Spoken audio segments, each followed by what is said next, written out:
Hi, Lynda Meikle here, your garden coach. Thanks for joining me again today. I would like to talk about doing a portion of a yard. When you have existing patio like we do here, they had exposed aggregate and the homeowner wanted this area for extra seating, for entertaining, and for a party that she had coming up. This was very underutilized when I first came last fall. A few tomato plants were growing and some of this calendula. I had teamed up with Our Coral Construction, and we put our heads together and decided what would be the best space planning here.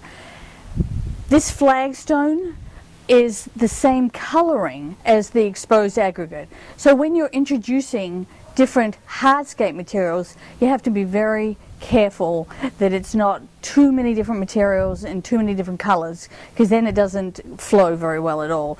So by choosing a color from the exposed aggregate existing patio, we selected this, I believe it's Utah flagstone, a beautiful flag. And so this area is just big enough for the homeowner's table and chairs. And if you follow me, we can walk around, and I also added a pathway using the same flagstone. This is the existing homeowner's patio. So stepping off to a secondary pathway using the same flagstone we used for the sitting area was a nice use of this flag. There was enough room that we could do both.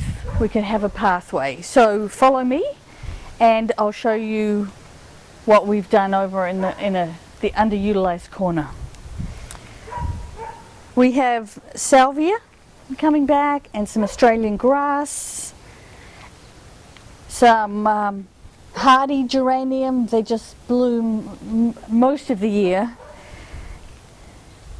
If you come with me, we used, I wanted something for some structure in the corner, and selecting the same color again that we used in our flagstone. It's a dry stacked seat wall capped in the same flag. So this is called a ledge stone, and it's bitterroot is the name of it, but it just really, having some structure in this corner, it's great. The homeowner has some fruit trees back here, but we wanted something to anchor this corner. She had these palm trees, so we left them, of course, and added some phormium, a splash of color. These are great for all year color and texture. And then coming over here, some sago palm to tie in with what they've already got in the backyard back here.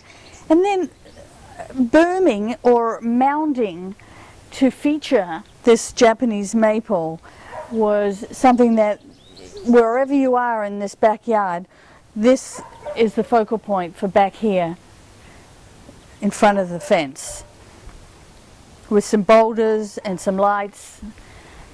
In the back here, I've got Podocarpus gracilius, and it's espaliate, so that's just going to get wider and wider against the fence. So it's a nice green color in the back of this purple. It's going to make this Japanese maple pop more, having some green against the fence rather than this color fence. And then we had some diamondia. So just, it's filled in very nicely since last fall. So ground cover, little tiny yellow blooms, but the foliage is really nice and you can step on it. It is light foot traffic, so it's good between stepping stones. So here we are back at the seating area we started with. Over here I want to show you what we've done. We've done one more mound with another sago palm, some boulders, some succulents. Lavender is a good use. We're here in Pleasanton. It gets mighty hot in summer, and the homeowner selected this fabulous pot. The geranium is hiding it now. It needs a bit of a cut, but just having these beautiful big glazed brown pots, I've got a grevillea in the top and the geranium incanum spilling over, and it just makes a nice little focal point also. So this verbena is a nice splash. I've got it around a few areas. It's a nice ground cover to have a splash of red. There's salvias that are going to come up with the deep blue, and then of course you've got the phormiums that look good all year and blend in with the burgundy leaves of the Japanese maple. So this is a really beautiful sago palm, just going to get bigger and bigger each year, and in front I put some of their succulents.